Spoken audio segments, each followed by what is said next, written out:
rather horrendous designs and mechanizations of our federal government structure that I feel directly imperiled not to tell anybody about, so that's why I'm here telling you. In doing so, I am breaking my security oaths.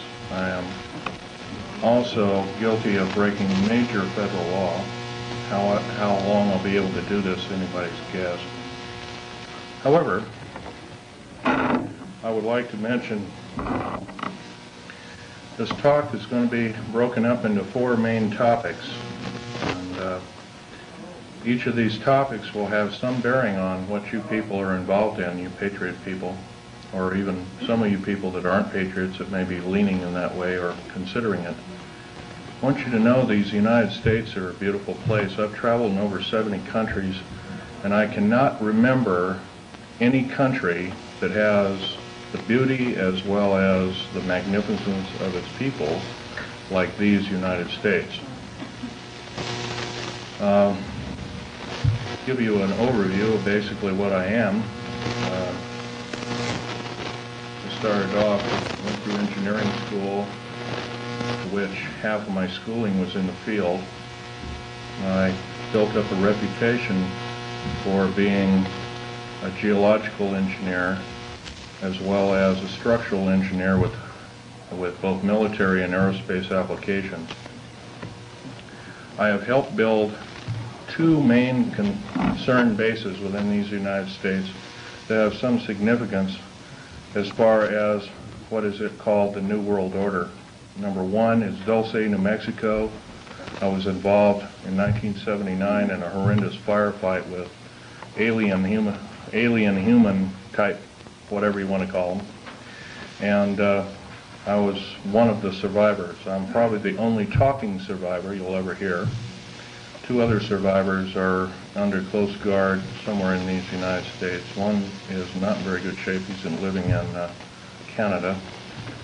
So I'm about the only one around that knows the firefight, that knows all the detailed files of the entire operation. 66 Secret Service agents, FBI and the like, Black Berets died in that firefight. I was there. Number 1, part of what I'm going to tell you is going to be very shocking. Part of what I'm going to tell you is probably going to be very unbelievable. So if instead of putting on your glasses, I'll ask you to put your skepticals on rather than your spectacles. But please feel free to do your own homework. I know the Freedom of Information Act isn't much to go on, but unfortunately it's basically the best we've got. Your local law library and your nearest law university is a good place to look for congressional records. So if one continues to do their homework, and one can be standing vigilant in regards to their country. I love the country that I'm living in more than I love my life. I would not be standing before you right now risking my life by telling you these things if I didn't believe it so. The first part of this talk is going to concern deep underground military bases and the black budget. Let me first start by emphasizing the black budget. The black budget is a secretive group, basically a secret budget. It garners 1/4 of the gross national product, the entire gross national product of these United States. At present, the gross national product is around $5 trillion, so 1/4 of that's about $1.25 trillion per year. At least 1.023 trillion, and I say at least, is used in black budget programs like deep underground military bases. Presently, there are 129 deep underground military bases in these United States. Is this our? No, this one doesn't work.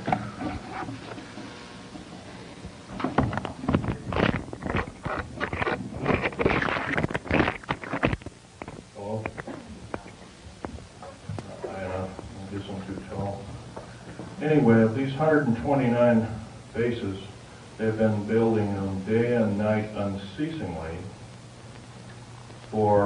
since the early 40s. Some of them were built even earlier than that. These bases comprise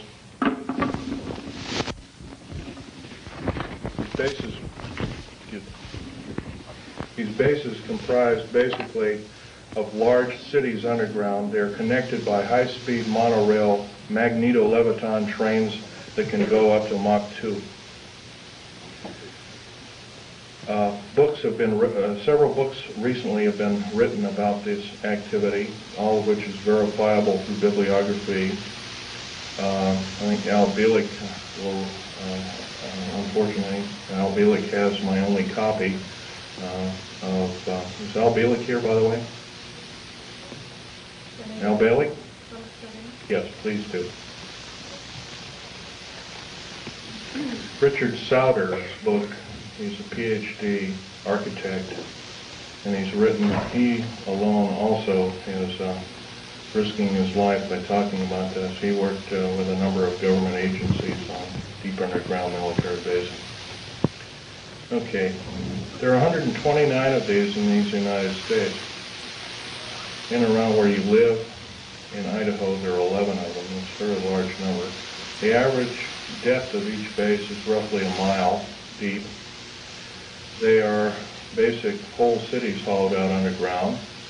They are somewhere between 2 2/3 cubic miles and 4 1/4 cubic miles hollowed out underground. You might ask how this is done.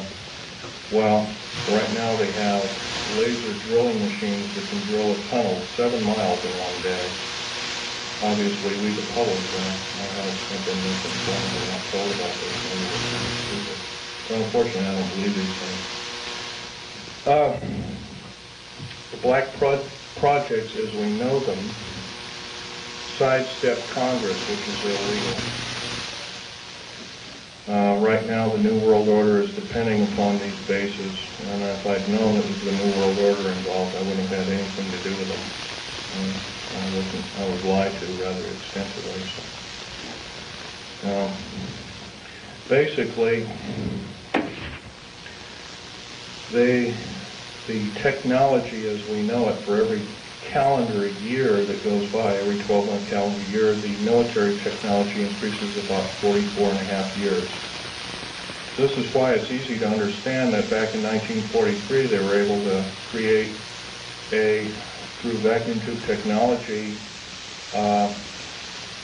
a ship that literally disappeared from one place and reappeared 400 miles later in another place. My father, Otto Oscar Schneider, there's an interesting story about him. He fought on both sides of the war. He was originally a U-boat captain. He was captured. He was captured by the French. He was turned over to the United States Army. He was turned over to the United States Navy. He was repatriated here to Cocoa Beach, Florida, and Fort Lauderdale, and taken up to Philadelphia Navy Yard thereafter. And he was a master machinist as well as an MD doctor. He later became an MD doctor. He never did anything with it. But basically, he was involved with different kinds of concerns, such as A-bomb and H-bomb and Philadelphia experiment and these other kinds of projects. His groundwork, he invented a camera, a high-speed camera that took pictures of the first atomic tests in Bikini Island on 12th of July 1946, to which I have original photographs of, which show unidentified flying objects fleeing the bomb site at a high rate of speed. Bikini Island at the time was infested with things in various depths of its waters. The natives always saw them. The natives had problems with their cattle, basically pigs is what they raised, and other things. Though this story has never come out, this is basically what happened. So at that time, through General MacArthur and others, they felt that, in fact, General MacArthur was coined in saying the term, the very next World War we have will be the war of not with people from planet Earth, but from aliens or people from other planets. And this man was, if we hadn't had him during World War II, we wouldn't be here today. Anyway, my father had laid the groundwork with theoreticians about the Philadelphia experiment and other experiments. What does that have to do with me? Other than the fact of that, all I can say is that if it wasn't for, see, he never told us kids this, and he kind of kept it secret until a couple of weeks before he died. I kind of regretfully say that. I don't agree with what he did on the other side of the pond in Nazi Germany, but I'll tell you one thing. I think he had a lot of guts in coming here and doing what he did. He was hated in his own land. In fact, there was a $1 million in gold reward for anybody who could kill him. Just bring the picture back of the dead person, and it never happened. Anyway, back to topic number one is dumb bases or deep underground military bases. We've been basically lied to, folks. We've been lied to a long time. Number one, the alien question. Nobody really knows the truth. We've been ruined by Madison Avenue has painted a very unrealistic picture of what's going on with outer space aliens and the insider government, especially at Groom Lake. This particular facility, the hat shows, this wasn't the original insignia. This is kind of like a local fish wrapper type insignia. The original insignia had a skunk on it because I was part of the infamous skunk words. So anyway, this particular base originally is housed up to 117 live alien critters, or whatever you want to call them. Right now, it's not housing much of anything. Most of the stealth hardware has been removed. They moved it over to Kirtland Air Force Base. First of all, I want to tell you about aliens and the alien agenda. Back in 1954, under the Eisenhower administration, the federal government decided to circumvent the Constitution of the United States and form a treaty outside of the borders of the United States, within the borders of the United States, basically a treaty from entities outside of the borders of the United States, and it was supposed to be secret. It was called the Greada 1954 Treaty, G-R-E-A-T-A, Greada 1954 Treaty. That basically said that the aliens could take a few cows and test their implanting techniques on a few human beings, but they had to give detailed lists of the people involved, etc., etc. Slowly but surely, the outer space aliens slowly altered the bargain until they decided they wouldn't go by it at all. And back in 1979, this was a reality. The firefight occurred kind of quite by accident. I was involved in, we were building an addition to the deep underground military base at Del State, New Mexico, which, by the way, is probably the United States deepest base. It goes down 7 levels over 2.5 miles deep. But at that particular time, we had drilled 4 distinct holes in the desert ground, and we were going to link them together with shape charge explosives. And then we were going to basically blow out large sections at a time. Well, when I was my job at that time was to go down in these holes, gather rock samples, check them for their particularity or particle count, give a detailed account of what kind of chemical explosive or plastic explosive to use, and go from there. As I was headed down there, to my total surprise, we found ourselves amidst a large cavern that was already full of outer space aliens, otherwise known as large graves. I was petrified, as most people might be.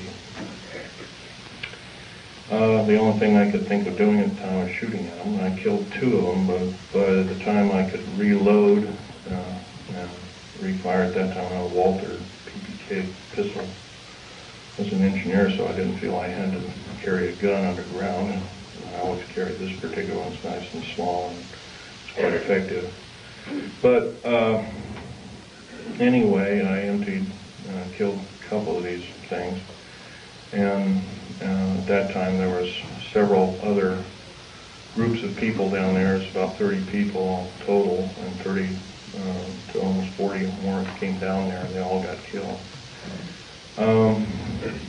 Basically what had occurred was that we surprised a whole under mountain base of existing aliens, and later I was to find out that we are not the highest on the food chain. These aliens have probably been living on our planet for different groups of aliens anyway, the short and the tall grays at least, for 1 million years living here. And this could explain a lot of the theory behind the ancient theory of ancient astronauts and these other kinds of things like that. Might also explain the bloodthirstiness of different kinds of native populaces like the Aztecs, etc., Olmecs and whatnot. Anyway, I got shot basically here, and their kind of weapon wasn't really a gun-like thing. It was kind of like a box that they had on their body that they could manipulate.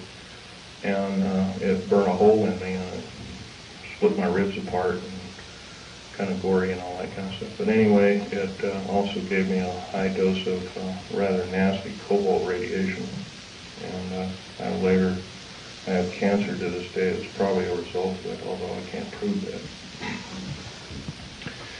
Okay, the second part of my talk is topic number 2, and includes basically how this all occurred. How could we have possibly gotten involved? Well, we finished working with, we basically were beaten down by World War II, and I guess we were figured to be rather vulnerable as a populace in the world, which we were at the time. And I'm sure this is probably why we, at our weakest point, later found out to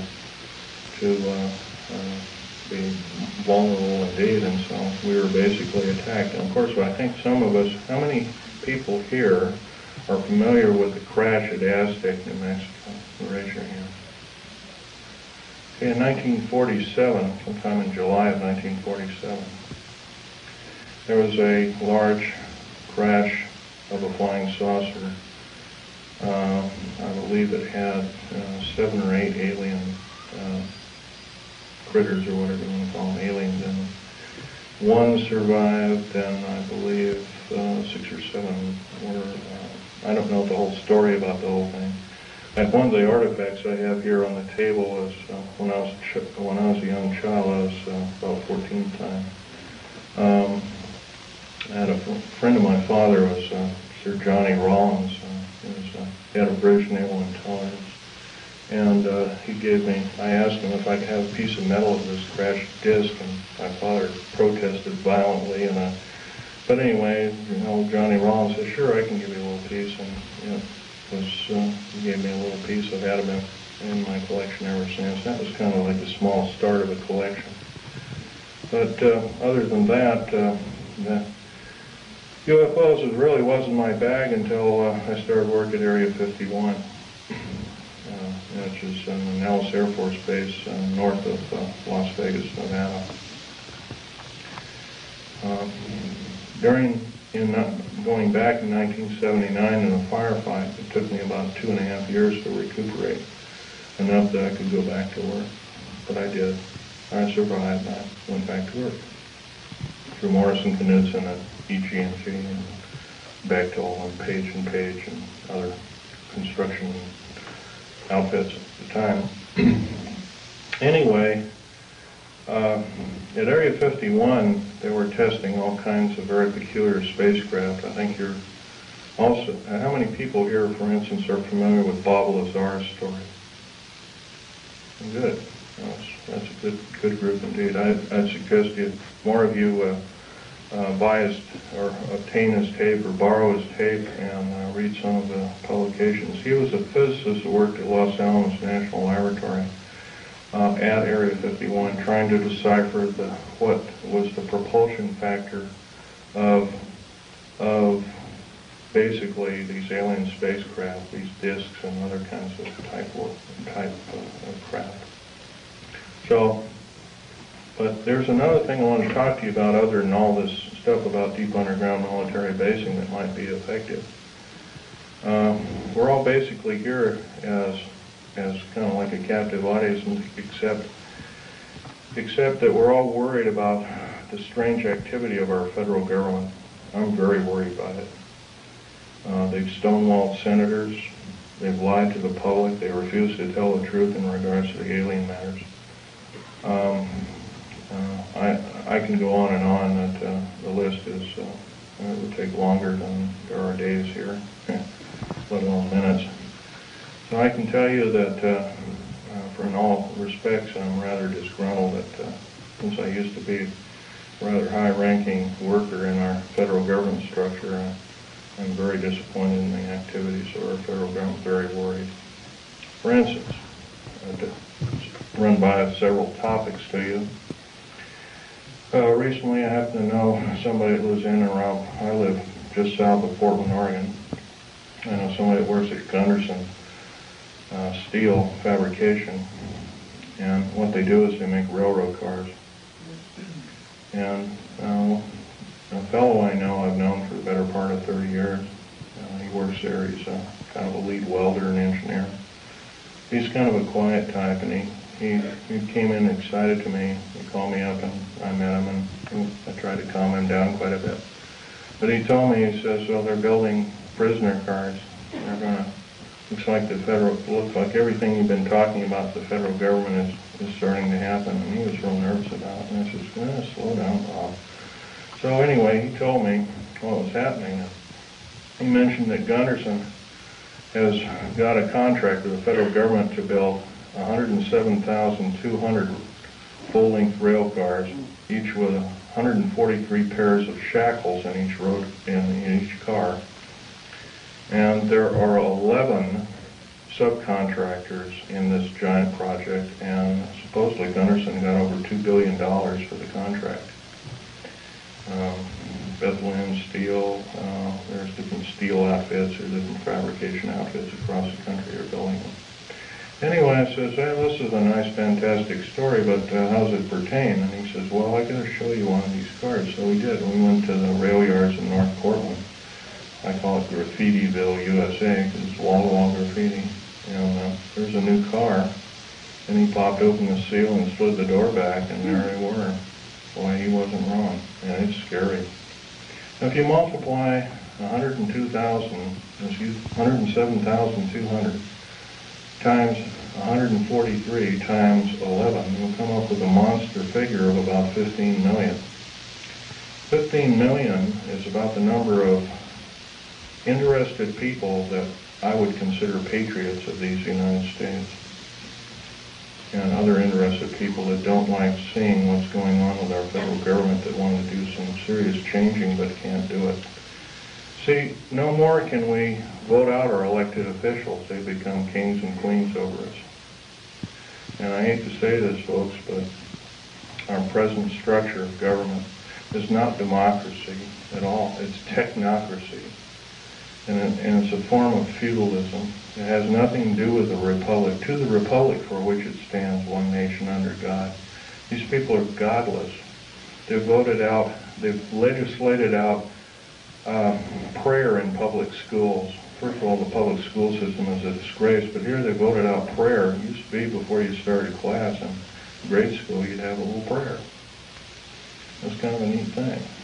So now you can't do that. It's against the law. If you do that, by the way, you can get fined up to $100,000 and you can get 2.5 years in prison. Now, somewhere down the line, I don't believe this is very prudent. I believe that we deserve better. We can do better. I also believe that our federal government now is running the gamut of enslaving good freedom-loving people of these United States. I love these United States more in my life. That's why I'm talking about this to many people as I can find. I'm not a very good speaker, but I can tell you, I'll keep shooting my mouth off until somebody puts a bullet in me, because I'll tell you, it's worth it to talk to a group like this or any other group about the atrocities of our federal government structure. Now, that's only one problem. There are other problems. How about the deep underground military bases I've been talking about? I'm going to show you a number of things that I've collected here as kind of statistics, and just bear with me here. I'll drop the mic here. We have stealth black jets, and here are the different code names for them. There's 29 prototypes, different prototypes presently. Cost per biennium is roughly somewhere around 1.6 trillion. I did this compilation in 1993. Budget from U.S. Congress 5-year plan that we're told about is $247.6 million. You couldn't buy the spare parts of all the black helicopters and the F-117As and the B-1, the B-2 bomber, and all the other 24, 25 prototypes. Couldn't even get the nuts and bolts for that. So we've been lied to, folks, and I know we can do better.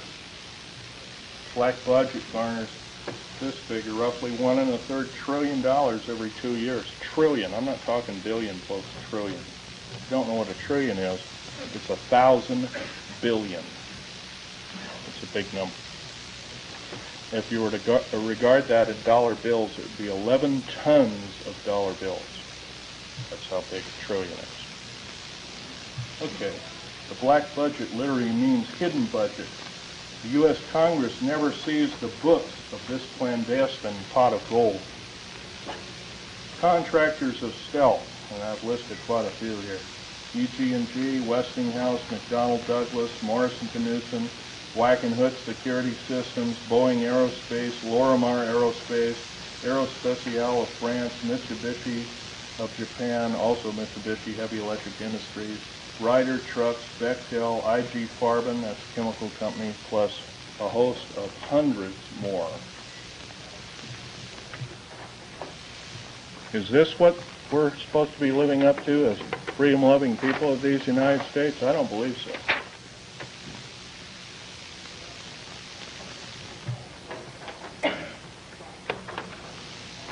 Still, 68% of the U.S. military budget is directly or indirectly affected by the black budget. Star Wars, otherwise nicknamed Star Wars, Strategic Defense Initiative, relies heavily upon stealth weaponry. By the way, none of this would have been available without us taking apart with a fine-tooth comb crashed flying saucers that either we downed or they crashed themselves into our deserts. None. All these materials on the table, some of which are formed by our space shuttle. By the way, you might ask, what's it shuttling? Well, it's shuttling large ingots of metal that are used, that are specially milled down. First of all, they're milled in the confines of outer space. Most of these metals cannot be produced on the planet. They need a near vacuum of outer space for their production. That's what we're shuttling. We're not even, folks, we're not even getting any semblance of what I'd call pablum. We're not being told anything close to the truth. I believe our government officials have sold us down the drain, lock, stock, and barrel. And by the way, up until several weeks ago, I was employed in the United States government with a Rhyolite 38 clearance factor, one of the highest in the world. Excuse me, questions later. Microphone, we can't hear you. Can't hear me? Okay. Well, anyway, this microphone is, I'm a tall person, this microphone doesn't get up any further and it's kind of hurting me. Anyway, another thing about Strategic Defense Initiative. I believe it's there to prevent alien attack upon planet Earth. It has nothing to do with the Cold War. As we have seen, the Cold War was a total farce. And it was only a toy, an implement toy, to garner billions and trillions of dollars from good, loving, tax-paying citizens like I am and you are. For what?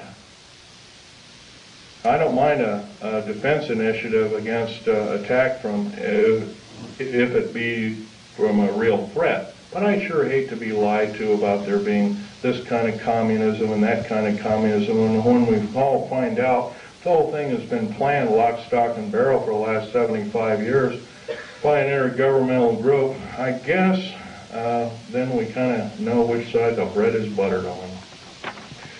Anyway, here's another piece of information for you folks. The DEA, ATF, Drug Enforcement Agency, Alcohol, Tobacco, and Firearms, these agencies rely upon stealth tactical weaponry for as much as 40% of its operations and budget. This is, remember, this is in 1993. The figures have gone up considerably since. The United Nations used American stealth aircraft for over 28% of its collective worldwide operations from 1990 to 1992, and that's taken for the Center for Strategic Studies and United Nations Report 392.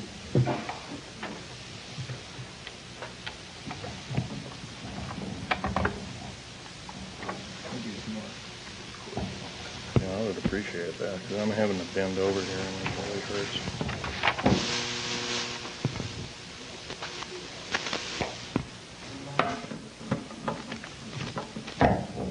Oh, thank you very much. The Guardians of Stealth. There are over 3 distinct classifications of special police used to guard one of our most well-kept secrets. Number 1, this is the most disturbing of all. The MJTF, and that, by the way, that stands for Military Joint Tactical Force, otherwise known as the Black Berets. Some people call them the Delta Force, and there are other names for it. It's a multinational tactical force primarily used to guard the various stealth aircraft worldwide. And by the way, see the picture over here on the table? You might come over there and look at it.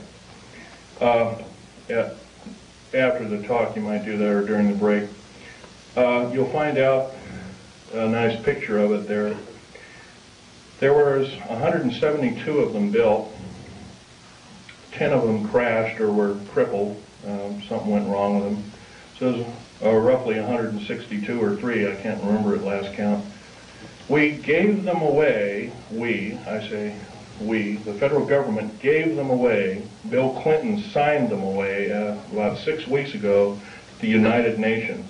Is this what we are paying our hard-earned tax money to do, folks? No, I don't believe so, and I know we can do better. And I actually believe, I'm not advocating the overthrow of any government. I don't believe in such for the main reason. The number 1, it always kills the wrong folks. But I believe if I have the chance to tell people about these atrocities, I think that there will be some serious letter writing, if not letter writing, some serious conscientious voting done in the very near future on various elected government officials, if not the whole category of elected government officials. Case in point I might want to mention is our local, please ask the questions later if you don't mind. Our local government officials have also kind of labeled us a bunch of rubes and morons, and I think we can expect a lot better than that. Starting off with the World Trade Center bombing. I was hired not too long ago to do a report. First of all, I know about the 90-some-odd varieties of chemical explosives.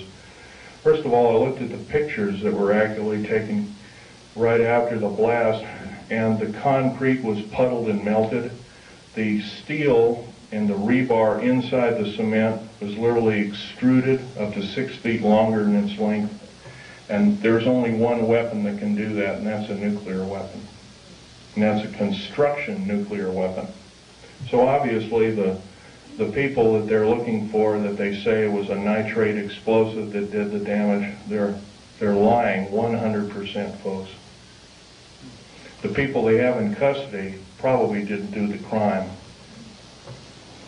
As a matter of fact, I have reason to believe that that very same group did do other crimes. They killed, I believe, a Jewish rabbi in New York, and maybe this was some kind of scapegoat problem, but I'm not sure about that. However, I want to further mention that with the last explosion in Oklahoma City, they also say basically it was a nitrated or fertilizer bomb that did it, a whole truck full. First they came out with the information, said it was 1,000 pounds, then it was 1,500, then it was 2,000, then it was 3,000, then it was 4,000, now it's 20,000. Well, by the way, you can't put 20,000 pounds in a Ryder truck, can you? Now, I've never mixed explosives per se. I know the chemical structure and the application of construction value explosives. I earned a reputation on it. I helped hollow out over 13 deep underground military bases in the United States. I worked on the Malta project. I worked on West Germany on its military bases, and Spain on its, and Italy on its. I can tell you from very sure experience, a nitrate explosive wouldn't have hardly shattered the windows of that building. It would maybe have knocked the facing off. It would have killed a few people, maybe at the most 20 to 30 people tops, but it would never have done that kind of damage. I believe I've been lied to as a member in good standing of these United States, and I'm not taking it any longer. So I'm telling you that you've been lied to. How many people are in this room? You've all been lied to, lock, stock, and barrel, and I do believe if we all get up and say, we've had enough, we want the truth, and if we're not going to get the truth, we want you to step down. If you won't step down, then I do believe our founding fathers told us and warned us that a federal government structure out of control is totalitarian slavery, and I do believe that we have to do something about it. Now, that's pretty serious, hard, down-to-earth talk. But I don't see any way we're going to get around it. I don't perceive at the present time that we have more than 6 months of country life left in these beautiful United States. The present rate. Right now, the so-called Patriot movement, which has been given a stinging blow by Janet Reno, who, by the way, I want to tell you something about Janet Reno. Janet Reno cheated her way through law school like Bill Clinton did. It's provable. It's on the public record. Janet Reno is a confirmed lesbian. I believe there are a lot of wonderful women that would make a great Attorney General of these United States. They're far more educated, they're far more moral than she is.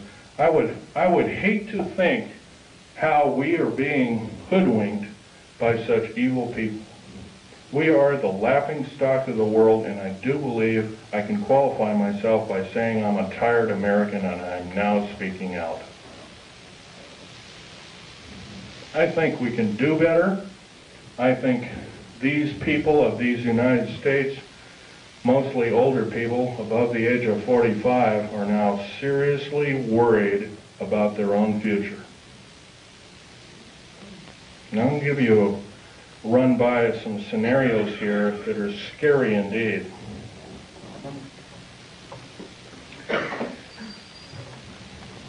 The United Nations is a world dictatorship body, period, plain and simple. It is housed in the United States. By the way, some years ago there was an interesting thing that happened. The United Nations sent the Uncle Sam, in quote Uncle Sam, a bill for $8 billion. So the Uncle Sam, the federal government, sent the United Nations a bill for $200 billion. They haven't paid one nickel of rent on prime real estate in New York City. They have special trains that shuttle all these diplomats around. One of my best friend's wives and her 2 little boys was killed by a drunken diplomat from Kuwait, who, by the way, Our law, by the way, has no effect. I'll tell you another thing. Military law on military reservations has no effect. Public law on military reservations has no effect. Once again, our wonderful, beautiful, thin sheet of paper called the United States Constitution and another nice thin sheet of paper called our Bill of Rights has been trampled on beyond repair. We have to stand up and say, this is enough, and you as elected officials are going to obey the Constitution of these United States. Number one, by first limiting the amount of your service to our federal government. Like one term. One ping only, as the Navy would say, one ping only. By the way, one term is plenty. Because if you're an evil person, one term you can do a lot of harm. If you're a good person, you can do a lot of good. Two ways of looking at it. Our elected government officials have sidestepped the whole thing and says, well, with so-called contract of America. Let me run this scenario by you, folks. Contract of America is the exact terminology that Adolf Hitler used to subvert his people in 1931. I believe we're not of that same caliber. I believe we can do better.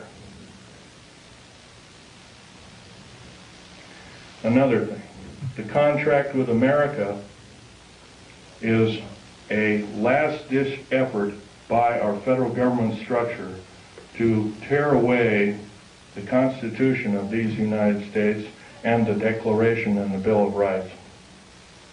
A Declaration and a Bill of Rights, rather.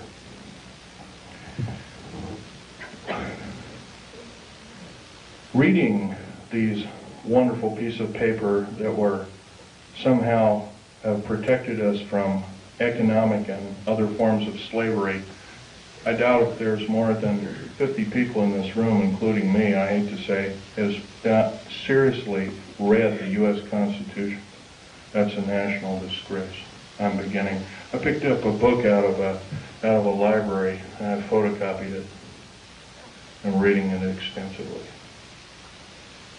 Our founding fathers separated church and state. It did not legislate any form of judgeship or judge body to say that we cannot pray either in a school, on federal government property. And by the way, you cannot pray on federal government property.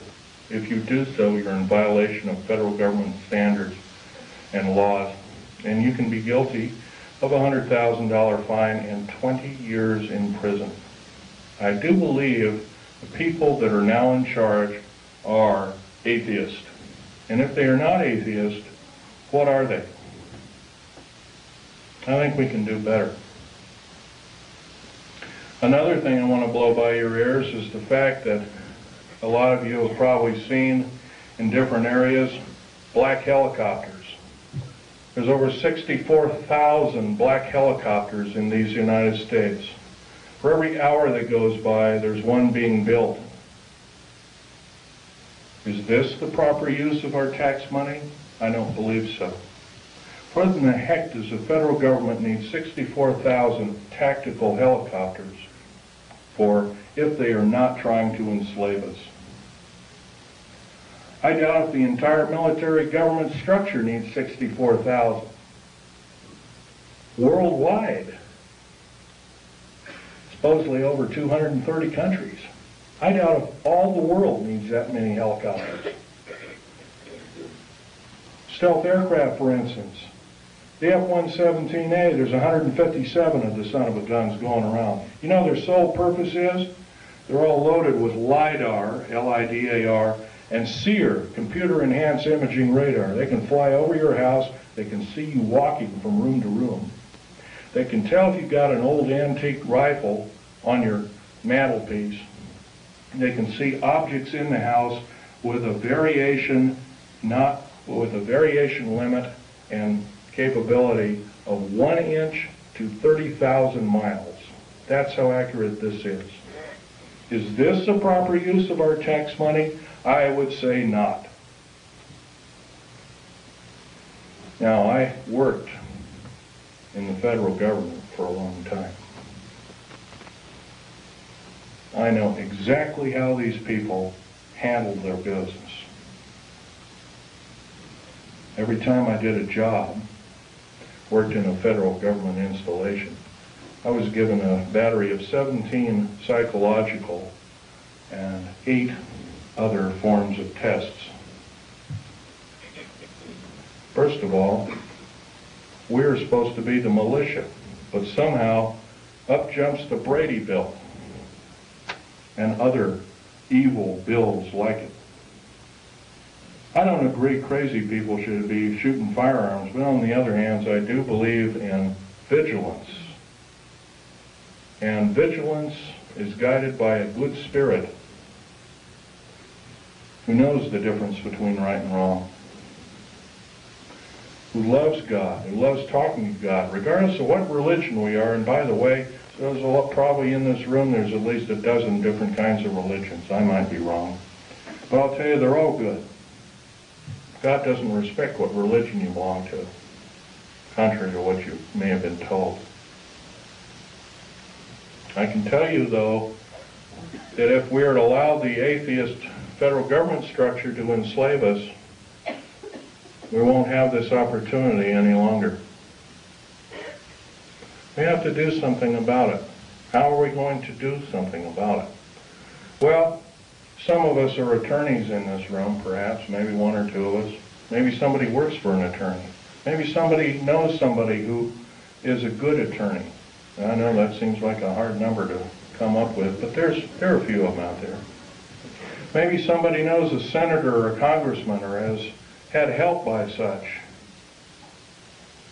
There's one outstanding in Oregon. His name is Mark Hatfield. That man helped me fight the federal government. See, my father left me these pictures of what he took at Bikini Island,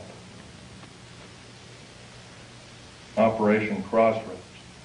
And I'm going to have this one out on the table. It's the original. I'll ask you please carefully handle it and try not to put too many fingerprints on it. Right over here, and I'll point to it, and I'll point to it. Hey, Echo. Is a structure that is an unidentified flying object. This was taken 12th of July, 1946. Federal government at that time knew all about flying saucers, what they were and what their agenda was, and how they wanted to control us by world domination. Without question, they knew about it. Let's get on. Al Bailich is our second speaker. He worked in a very secretive government operation called the Philadelphia Experiment. Well, so did my father, by the way, and I didn't know this until on his deathbed, and I now have the picture proof of it. Also, I have a picture of a supposed non-human alien called Val Thor that worked for the Pentagon. He still works for the Pentagon. In 58 years, he has not changed. He still looks young. Something's wrong. I don't know if he's doing it under duress or what, but evidently he's still there. Don't know what kind of alien he is, but he's about a few inches shy of 8 feet tall. He's very bright. He's worked in the Department of Defense and the Pentagon for, I believe, 58 or 56 years, one of the two figures. So don't tell me, folks, don't tell me, federal government, that this isn't so, that when we see something in the night sky that doesn't add up to an aircraft, that it's a weather balloon, or that we're mistaken, or I'm crazy, or we're crazy, because it's not. You've been lied to, you've been cheated, you've been stolen from, you've been cheated by your public officials, and I think it's time that we not only realize this, but it's time that other people form cells and start talking about this vigorously. If, say, only 5 people in this room are doing what I'm doing, I can't imagine just 5 people have one talk in 1 year to a group of people like this. in 6 short months, we could reach 10 million people. That's a formidable number. But if I'm just the only one out there talking, it's never going to do it. Right now, before the U.S. Senate is an anti-terrorist bill. This anti-terrorist bill, by the way, is going to kill the United States Constitution and Bill of Rights by number one. Number one, it will take away, first of all, it will arm the federal government police force. First of all, I think the federal government's got enough police. There's 1,719,000 federal police officers in these United States.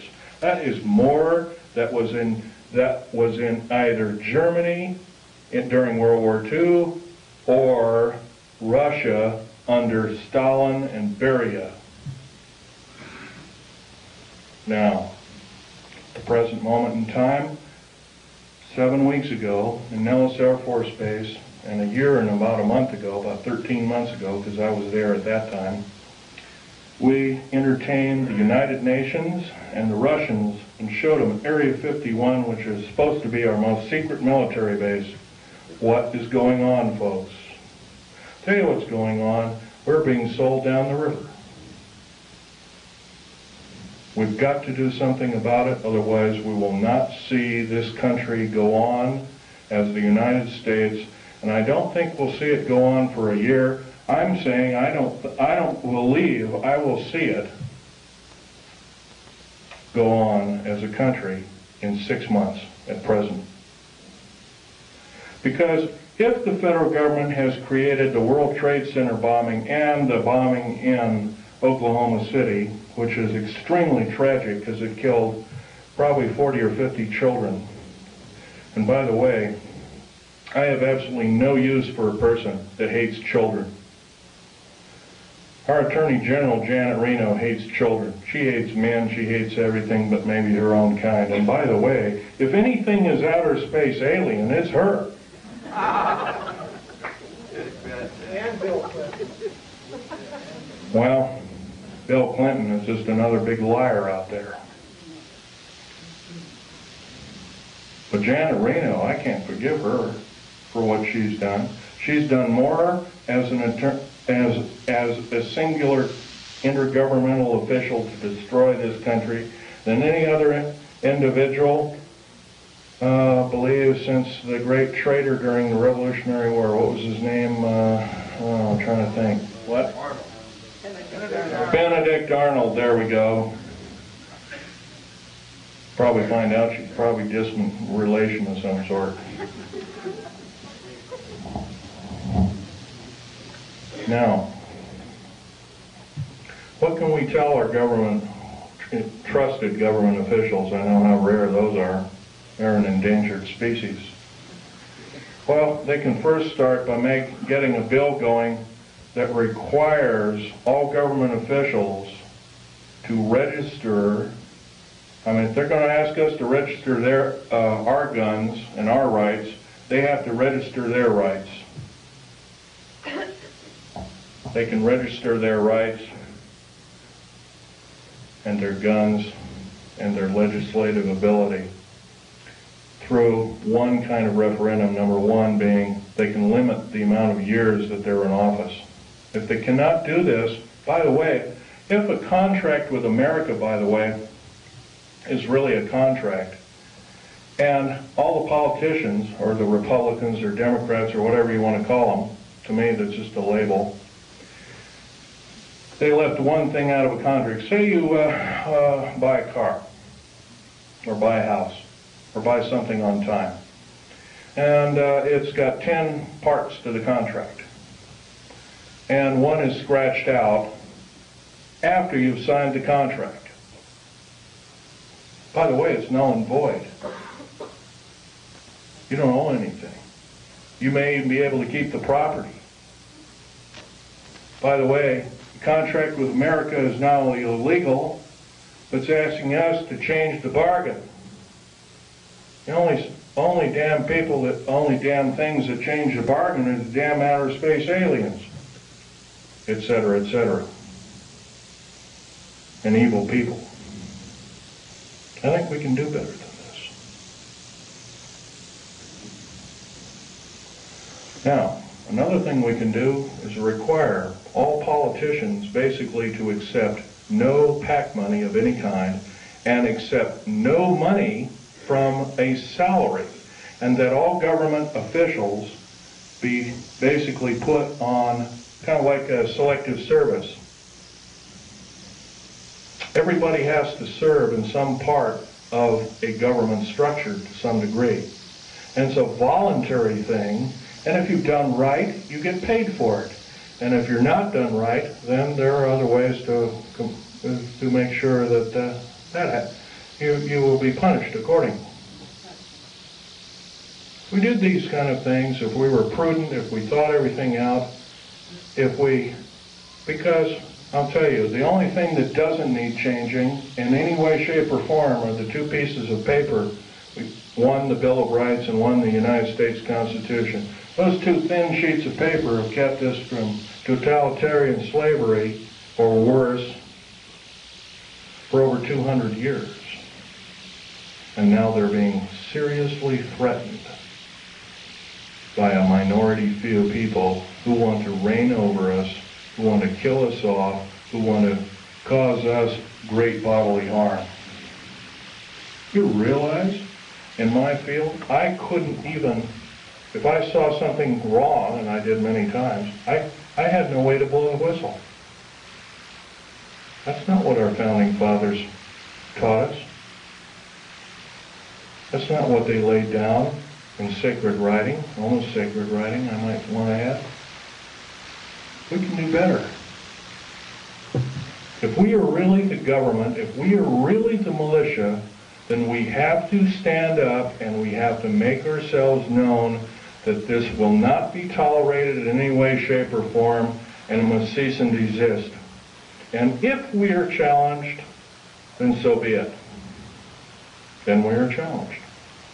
And I guess the actions of us will be rather forthright, by judging from this crowd. I'm laying down my life by talking about secret things, that I took an oath of secrecy that said that if I broke that oath of secrecy, I am guilty of espionage. I am called a traitor by my own government for blowing the whistle. That's not only a disgrace, but it's an outrage and has ramifications on everyone in this room. And I think we can do better. Now, I've talked about a number of topics that are rather controversial. I don't think I've talked about too much about why we're being enslaved. If you remember, there's always been a nice convenient war. If it wasn't World War I, it was World War II. If it wasn't World War II, it was Korea. If it wasn't Korea, it was Vietnam. It's always been a convenient war. When we've gotten a little bit too smart, folks, there's been a war to wipe out the good people that would take over and run our country effectively. There's a lot of times, and we're going to have to face some very serious consequences. Very short. What we call patriot movements in this country are being singled out for war crimes against humanity, and I happen to think there are a few people in these groups that are crazy, but I would say they're an extreme minority. Probably less than 1/100th of 1% or 1/10,000th of the whole. Janet Reno has us believing that all of the people that are in patriot groups are responsible for inflaming the populace, for doing other crimes against humanity, like killing children, innocent children, regardless of race.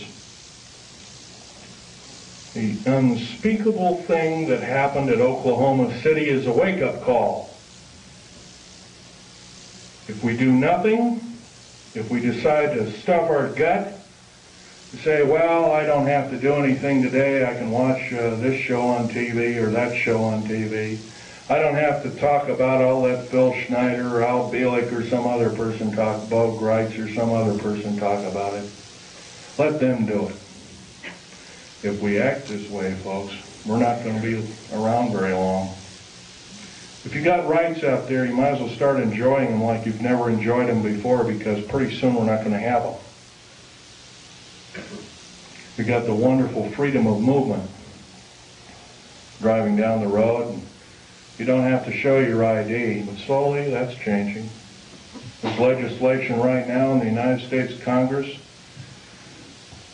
that any person that has worked for the federal government has to have special identification. It's illegal. It's an outrage. And I've already drawn the line, stamped and put my foot down, and I say, enough is enough. I've had enough. And I think we can do better. I know we can do better. So I'm asking you, out of this entire group, how many 100 people there are, 150 or so? 5 of us. 5 small people gathered together and start preaching the good things about America to whatever group size it is, as long as it's more than yourself. Try a group of, say, 10 or 15. I think most of us have 10 or 15 people we know, friends, whatnot. If 10 people did it in this room, we'd reach double that figure. We'd reach 20 million or more countrywide.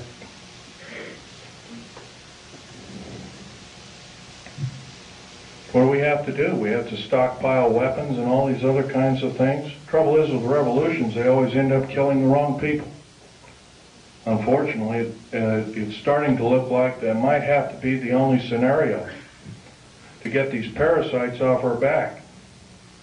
And I'm telling you folks, they are parasites of the first water. They're only out for their own self-gain. And by they, I'm talking about your government officials. Not all of them. There are some that are good. There are some that are honest. There are some that are forthright, that love God, that love the Constitution and the Bill of Rights, and other wonderful works by our founding fathers. But they're few and far between. In the House of Representatives in the United States Senate, there is not one politician that is not an attorney. There is something wrong there, folks. During Abraham Lincoln's time, I know that's a long time ago, 130 years ago, roughly, it was an honor beyond medals and glory to serve in the United States Senate or in the House of Representatives. And there was actually only about 8 total senators and House of Representatives people that were attorneys. The rest of them were common folk like you and like me. But we've been led down the wrong path, folks. If we sit here and do nothing, we're not going to have any freedom, and it's not going to take very long. At this rate of speed and the way things are going, what's going to be the next scenario? Is going to be another bombing somewhere? First it was a trade center bombing in New York City. Then it was middle, homegrown America killing children and innocent people on their way to work, whatnot. Elderly people in Social Security office and whatnot. How come the AARP isn't talking about the 61 older people that bit the dust in the Social Security office and the other federal government that was seeking? Some were in the Internal Revenue Service and other kinds of... By the way, that's another thing. The IRS, there's nothing legal about the IRS at all. By the way, do you realize, I was reading the Oregonian newspaper 10 days ago. President Clinton has authorized the U.S. Mint to print the new money.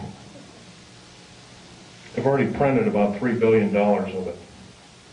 You travel overseas,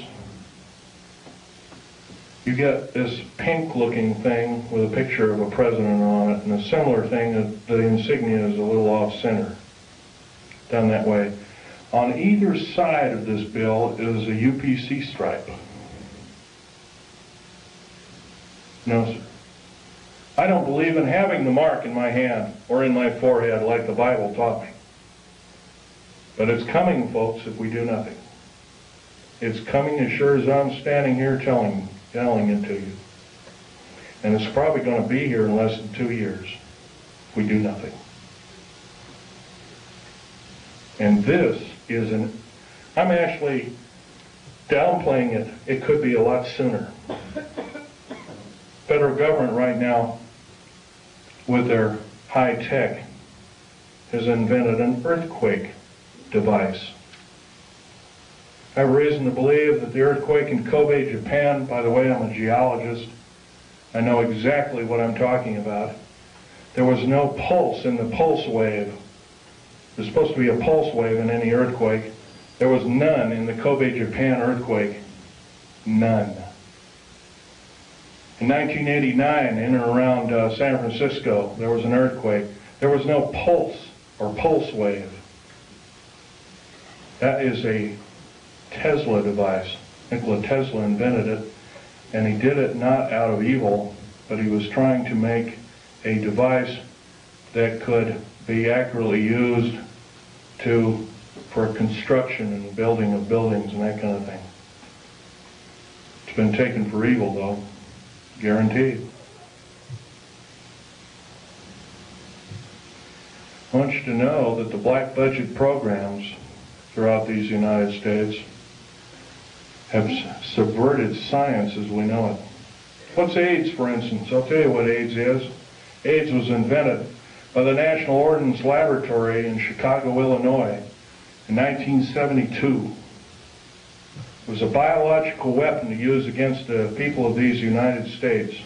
The reason I know this, I have seen the documentation by the Office of Strategic Services, which by the way is still in operation to this day, through the Centers for Disease Control in Atlanta, Georgia. They used the glandular excretions of animals as well as humans as well as outer space aliens. I'll tell you something about these outer space aliens. They're mortal. They can be shot dead just like you and I can, but I'll tell you one thing. They're bad news in the worst order. We have absolutely no defense against their germs. None. They're a biological weapon of terrible consequence. I advocate that every alien on this planet, good or bad, if they're good or bad, they have to be isolated. They are a biological weapon. Saddam Hussein and other people have killed 3.5 million Kurdish people with a similar biological weapon. Do we, the people of this planet, deserve this? No, we don't. But we're not doing anything about it. And every moment that we waste, every moment that we don't blurt out and we say we've had enough, that we deserve better, that we're going to get better, we're doing other people on this planet in different countries a great disservice.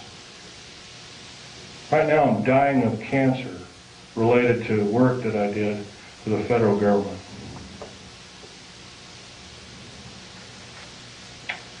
I might live 6 months, I might not. I don't know.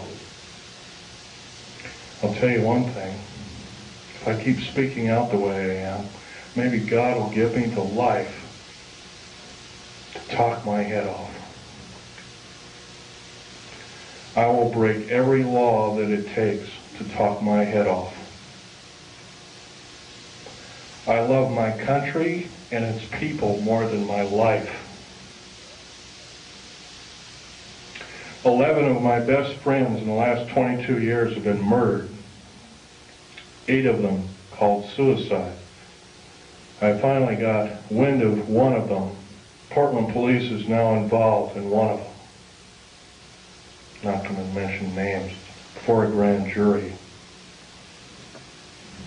including the medical examiner's office. Murder by suicide, they call it. My friend Ronald Lee Rummel was an Air Force officer. He's a Silver Star winner. He's a patriot. Murdered because he started speaking out about unidentified flying objects while being still employed as a member of the United States Air Force. How was he murdered? He was drugged. His jaw was broken open. A cheap pistol with filed off numbers called a Jennings J22 was shoved in his hand. Somebody pulled the trigger because they found a piece of a fingerprint or inside of a palm print on the weapon. They also found hair samples. Somebody quickly putting the bullets into the clip. That man saved my life. That man had a family of 5 children. That man was a great person. There's a good chance that when I fly back to Vegas, I have to drive home. I left my car down in Vegas. I have to drive home alone. I'm scared to hell. Before I went to talk in Las Vegas, Nevada, I drove a friend of mine, a disabled friend of mine, down to Joshua Tree. And 29 Palms is next to Joshua Tree, and I went to see a dying veteran, disabled veteran friend of mine also. Kind of an acquaintance friend. I don't see him very often. Can hardly talk. He's got throat cancer from working with atomic weapons.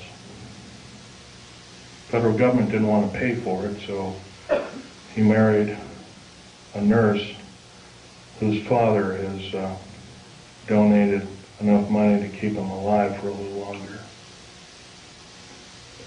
Well, after seeing these 2 people, I drove up over the mountains. I had to drive around the mountains and up into them to get to Needles, California.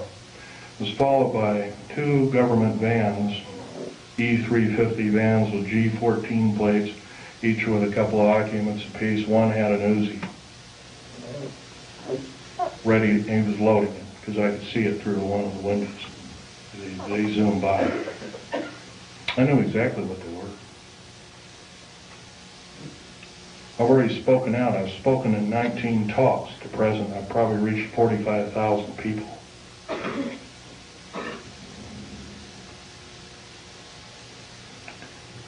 Well, they sped up around me. I sped up around them, took a bunch of pictures with a high-speed camera. Then they caught up to me, and it looked like they were trying to force me off the road. I have a Ford Taurus sedan. But what they don't know about that Ford Taurus sedan, it's got a police interceptor motor. It's got an 8-liter motor. It'll do 140 in the shade. So I got up above them, and I come to a screeching halt right in the middle of the road. And the road was just wide enough for my car and maybe a foot on either side. There was a deep ravine to the left. There was a shallow ravine about 9 or 10, I'd guess roughly 9 feet deep, 10 feet deep, something like that. On the other side. One skidded over, rolled over in the right ditch. One went over to the left ditch and rolled all the way down. I could hear a bunch of cries for help and crackling and glass, and finally I didn't hear anything. Is this what it's going to take? 2 weeks ago, I had a man come to my Wilsonville apartment, going to arrest me. By the way, I have a Rhyolite 38 clearance. I don't know if you know what that means. I only report to 3 individuals with that clearance. President of the United States, head of the CIA, and or a base commander. No one else. This man came to arrest me. He called the sheriff. Said, I can't open the door to you. I opened the door, well, we'll beat it in. I said, if you beat it in, You're at risk of your life. Are you threatening me? Yes, sir, I'm threatening you. I'm going to call the sheriff right now and have you removed. You're threatening my life. Called the sheriff. Sheriff came, Clackamas County Sheriff car came, pulled right behind him. I know this man very well. I would trust him with my life after what he did. He risked his job. He risked a 22-year career with the police department. He went right behind this guy, prevented him from getting out. He threw a bullhorn. He says, "You are under arrest. Please come with me and I'll escort you out." He was escorted out in handcuffs to his disgrace. Sheriffs have a lot of power in this country. They can arrest FBI, CIA, DIA, and the like. It's a very good thing. If it was, I wouldn't be here talking to you. Now, I want to end this talk by mentioning we all know what the Patriot movement stands for. Every one of us loves America. Most of us love America more than our life. Most of us are willing to defend it as we have defended it before.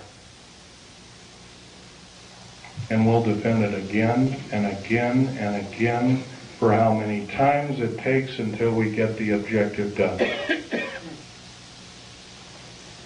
I would like to believe I'm a patriot. I'm no longer employed by the federal government. I took a pair of scissors and cut up my security card and I mailed it back to the SOBs, pardon my French. I wrote a detailed letter and said, "If my life is threatened in any way, shape, or form," I did this, it's already been threatened, "I will consider downloading 140,000 pages of information sensitive to the New World Order, Strategic Defense Initiative, and what it really stands for, and the federal government structure as a whole." I've already begun to do this through the Infonet and the Internet worldwide. I spent $78,000 getting these kind of pictures away from the federal government after my father willed them to me in his will. There all they are, a piece of paper with a few revealing notes on them. Incidentally, Val Thor is this particular character right here. Right here. He hasn't changed a bit, 58 years thereabouts. I have over 7,000 pictures. I have detailed files and writings. I have alien artifacts and medals. You're only looking at half a dozen of maybe 7,000 that I have. I feel you people have to know the truth as best as I could tell it. Thank you very much.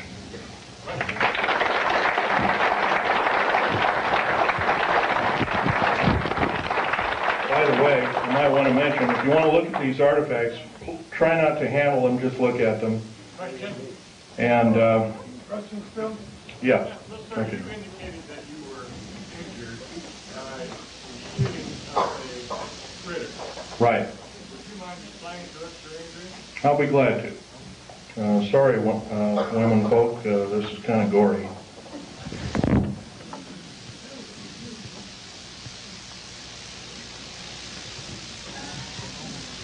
What did you say it was that hit you? Okay. My legs are worse. It was some form of ray weapon that had a high dose of stinking radiation called cobalt, or dirty bomb radiation. I remember the color of the beam, it was a light green, kind of like a light emerald green. Question? You know much about the reverse phase wave? No, I do not. Question? Have you heard the civilian federal transfer center case bill? Yes, and I can tell you that there are 50 of them. There's one in every state. Can you describe what their purpose is? Purposes, they are prison camps. Will make Nazi Germany look like a kid's toy. They're very large. As big as they are above ground, they are a minimum of 3 levels below ground. Have you ever heard of Goose Lake, for instance? Goose Lake is a prison. It's a supposed model prison run by Wackenhut. Wackenhut is Fourth Reich Nazi German. They run this entire police state operation in Southern California. It is a low-yield, deep underground military base. It's not military. Wackenhut base, basically. It's buried about 500 feet underground. It is a long runway underground. It's about 3 miles long. It's got 2,700 prison cells in it. There's a track on either side of it. Food and shower facilities are all on, they're kind of like individual cars on tracks, and they service each prisoner. You get to change your clothes once a week, get a shower once a week, no television, no nothing, totally underground, minimum lighting facilities. If you talk, you are beaten senselessly. 2,700 federal prisoners are in it right now, the worst of the worst. I don't know about you, folks. I learned an old song in church. The vilest offender who truly believes a pardon in Jesus is quickly received. I don't believe we or anybody else in these United States has the right to torture anybody. I don't care if they're a murderer, a rapist, or anything else. We should basically get rid of these kind of individuals. But if we do have the guts and maybe a little bit of fortitude to kind of hope that, well, I don't want murder on my hands, and we imprison them, I don't believe this is the way. Question? A comment. It appears that we're way past the 2-year voting cycle to stop what's happening right now. Well, like I said before, start forming cells, enclaves. I hate to say this, enclave has a peculiar, nasty overtone to it. But start forming enclaves, start talking to people, talk your head off. Talk your head off because your life depends on it. I'm not asking you to do what I'm doing. I'm asking you to risk your life for these United States like I am doing. Question over here. You give out your internet Reference address? the fact that Yes, I'll give you my address. these beings are alien in that they come from other planets. Otherwise, we have the theory of being extraterrestrial. Have you in all your studies ever tried to determine whether or not there was an alternative answer? Rather than being extraterrestrial, are they extra-dimensional? And if so, what have you discovered and what authority can be mounted to be able to show that as a possibility?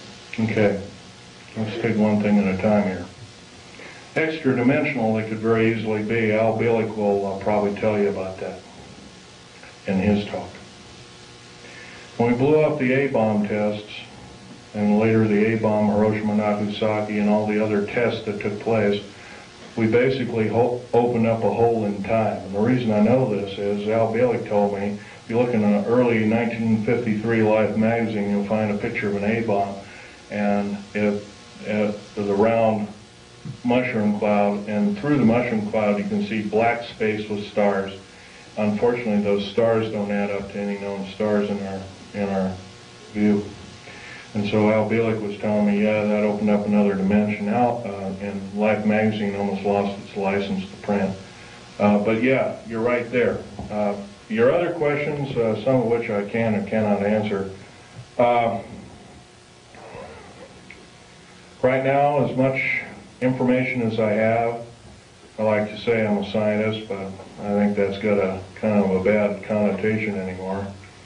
But anyway, as a scientist, I like to say that in all my studies, I have every reason to believe outer space aliens are another form, another tool, another system of technology to enslave the wonderful people of the United States of America and the world under a one-world government.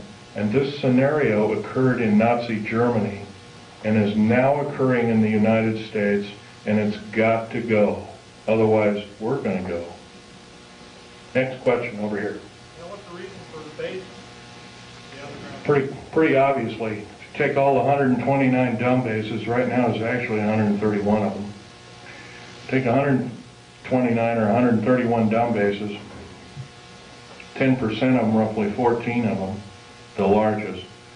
They're all cities underground. There's high-speed railways, magneto-leviton trains that have attained Mach 2, and Al Bielek will tell you about this in his talk. He's seen them, actually been on one of them. I've seen the tunnels, I've never been on the train. He'll tell you that also that these can house great numbers of people. Well, I'll tell you exactly how many numbers of people. You could get 106 million man standing army, fully equipped with all the food, water, and provisions for 2 years underground, or however long it took to suffer out a nuclear war or whatever kind of ugly scenario. And that would be enough to defeat anybody in the United States. By the way, there's no place to hide anymore. Black helicopters, and there's so many of them. Not just black ones, I'm talking about military helicopters in general too. They have detection devices. If you got something buried like a cache of weapons or diamonds or gold or money or whatever underground, they've seen it already, guaranteed. They can detect you in an airport. I'm going to blow this one by you too, because this is a nice little tidbit. Right now, if you're carrying more than $1,000 in your pocket, most of us don't, and some of us do, carrying $1,000 or more in your pocket, you are perceived as being an enemy of the United States and or a drug dealer, and you can be arrested immediately in any airport in the United States of America. By the way, if you look at your money, your 50, 100s, 20s, 10s, 5s, whatnot, and even the 1s now, you'll find there's a little thread in there. If you look at it, like on a $100 bill, it'll say 100, and it'll have a little number, and 100, 100, 100, and $100 marks all the way on both sides. It's a little, kind of like a little thing that tells you that the beast is still there. We don't do anything about it, folks. The beast is going to claim us, every one of us. Okay, question? Any more? Okay.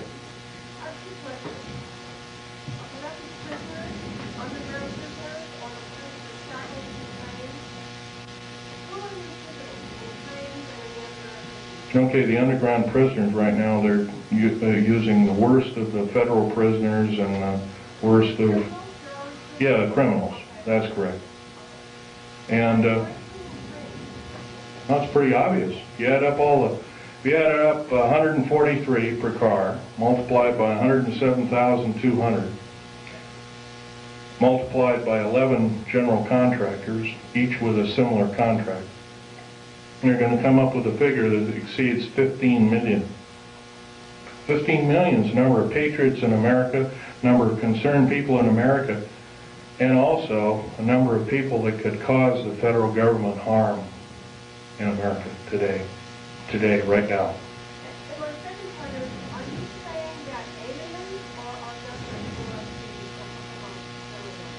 I'm saying our federal government blew up Oklahoma without question.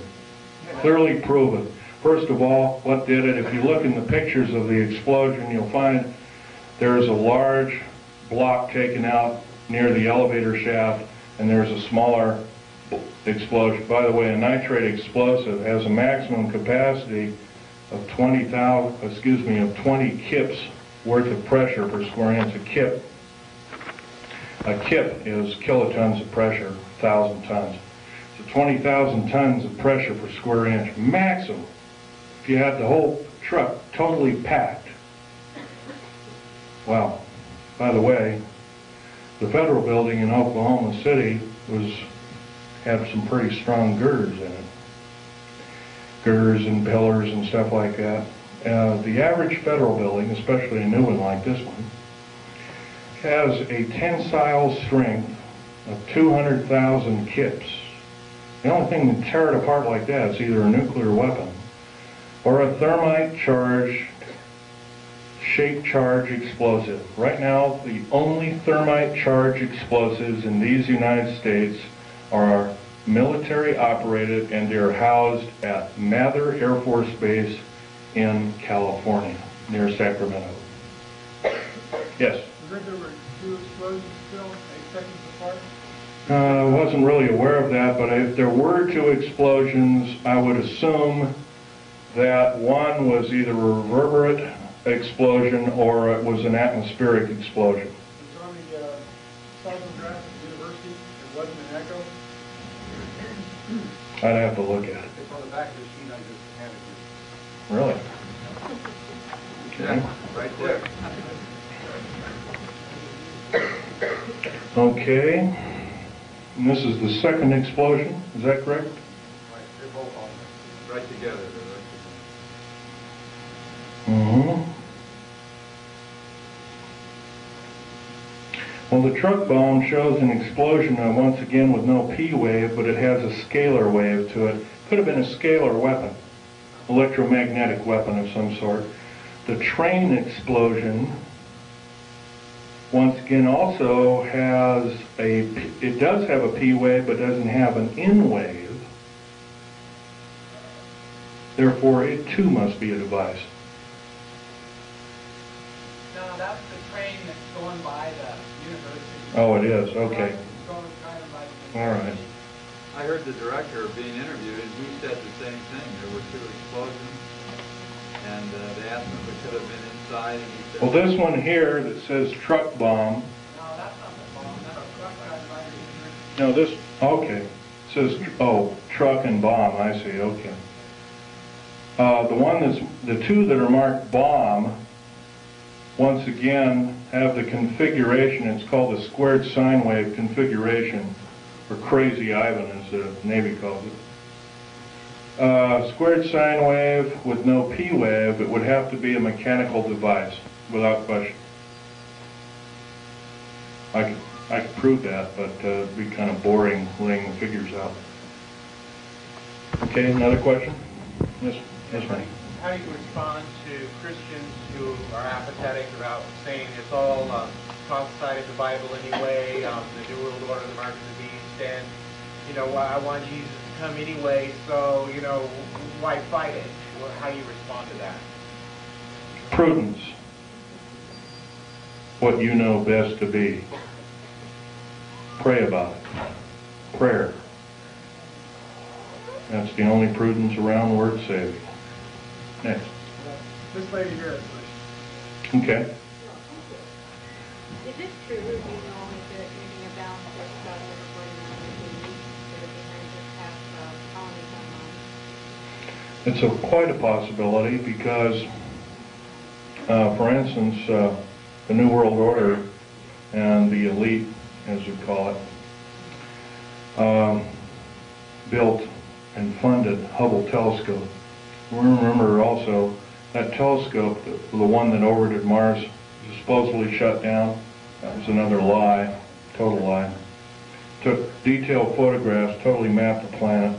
I've seen some of the photographs. The face on Mars is a reality. There, at one time there was a civilization. That's been proven.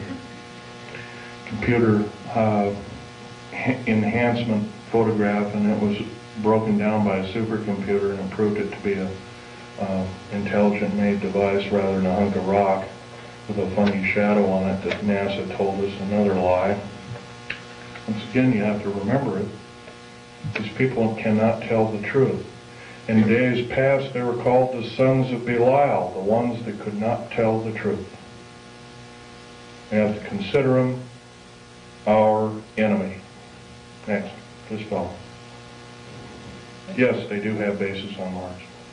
Have you heard of that possibly these graves are part of the experiments which our government are doing under base of making the synthetics and all these creatures that perhaps they're manufacturing? No, sir. I can tell you right now that's not so. They have a copper oxide for a blood, similar to an octopus, a cephalopod, or an insect, or a spider. Another thing is their chromosomal structure is totally different. Their cellular structure is totally different. No, sir, that's not true at all. Are there any good aliens up there? Some people think that perhaps... Probably so. There's supposedly a group from that I've heard from different sources, fairly accurate sources at that some of them came from the Pleiades, but right now they're supposedly having an all-out war with the Greys, and they had to leave us, and they left us anywhere from a couple of years ago to 4 years ago. I haven't really studied that in. I've been talking about other things lately, so... Some people think they're here to rescue us if that whole thing blows up. Don't count on it. Question? Can you give out your internet address so they can access the information you're downloading? No, sir, I cannot do that. You'll have to go through the internet and do it yourself. That would be giving myself away to the beast, and I can't do that. Question? Is it possible that this gentleman here in front here made a statement regarding attitude of a lot of people who are Christians? Is it possible that you are taking a study called eschatology, end time phenomena, prophesied by Daniel, prophesied by Isaiah, subject to the Olivet Discourse, subject to the book of Revelation. It does talk about kind of things that are going to come to judgment on the earth with Israel, the Antichrist, and those who are unbelievers. Is it possible these things will probably come to truth, come to pass? But to use eschatology as a weapon of fear in order to get people to act is not what the scriptures talk about. That's correct. That's correct. You can't do it that way. The fact of the matter is that in Christ we have liberty from those kinds of things which are going to befall the earth, because there's no condemnation for those who are in Christ, so it says. But to try to say that we are people who are subject to this condemnation is not a full understanding of eschatology. I would agree with your statement. There is one thing, though.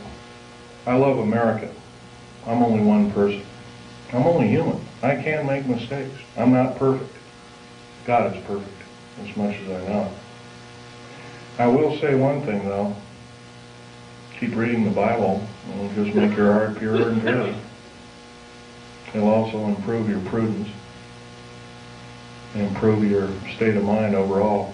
Would it be more profitable to get further into Christ and get further into ourselves? And let the world and all the good people in this country go to waste? No, sir, I cannot believe that, nor will I possibly ascribe to that in any way, shape, or form. Christ did not put us on this earth to die in a holocaust of fear from characteristic evil entities or people. No, sir, I cannot believe with that particular statement. I love Christ, but unfortunately I cannot believe that I can allow my fellow countrymen to go by the wayside. And I think actually it's a form of disinformation and government propaganda to believe it. Next. Yeah. Okay. Comment. The Idaho Constitution has a provision for the militia. All able-bodied men between 18 and 45 years old will serve in the militia. That's in the Idaho Constitution. Okay, I agree with it. In fact, I would extend it from the years of 18 years old to maybe your age, 70 or 75. I'm willing to do it. I'm past the age of 45. Sorry, I don't believe in age limits. If I live to be 100, I'd like to do it. Yes, sir. I'd like to give you a quotation from the Bible, Christ talking. It is Luke 19:27, and it says, "Bring those my people who do not want me to rule over them before me and slay them." And I always ask the people, does that mean love them to death? But the preachers don't preach it. And there's other quotations like that. Yes, I've read such quotations. If I'm wrong, I will stand slain by God. Stand convicted. Maybe I have already been convicted. Yes, sir. Tell us where the prison is in Idaho. Near Coeur d'Alene. What was that question? Would you state the question again? Where is the federal prison that you're talking about in Idaho? Well, there's several federal prisons. There's a new one being built near Coeur d'Alene, Idaho. I don't know. I've never been out there, but I heard it's on the east side of the town of Coeur d'Alene, Idaho. Whatever. Man with a red shirt way in the back there.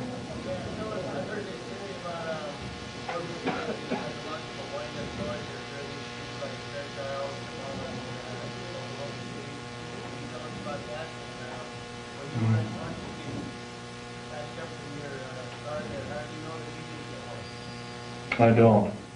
And I haven't heard about such things, but I'm sure there might be such things. There are things that were used against the Afghan people. There were things that looked like innocuous toys, and there were high explosives that killed a lot of people.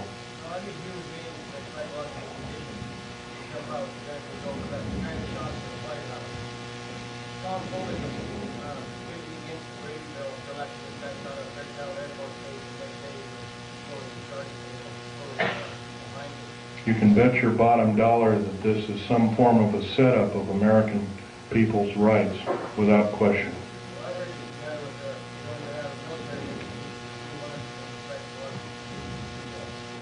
Yes, I believe that too. The U.S. Navy presently spends about 1/16 of the entire black budget allocated to them on psychological programming techniques through the RAND Corporation.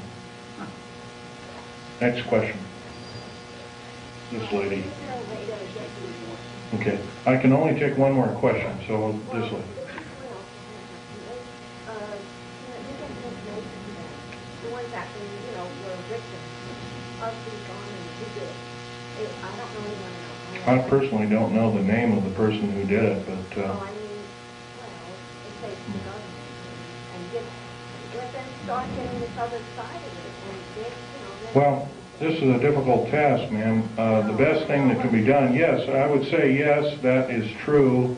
We can get the word out. But it's better to get in groups of people and tell your friends the best that you know how to say it. And go from there. But other than that, yes, that would be the best thing. Right. Well, unfortunately, I'd like to say, yeah, go ahead, write everybody until the cows come home. But right now, as the way things are going, that might not be your best bet. You might be targeted as an extremist or something like that. Okay, last question. This is the last one. I'll be more than happy to speak to any area at any time. Thank you.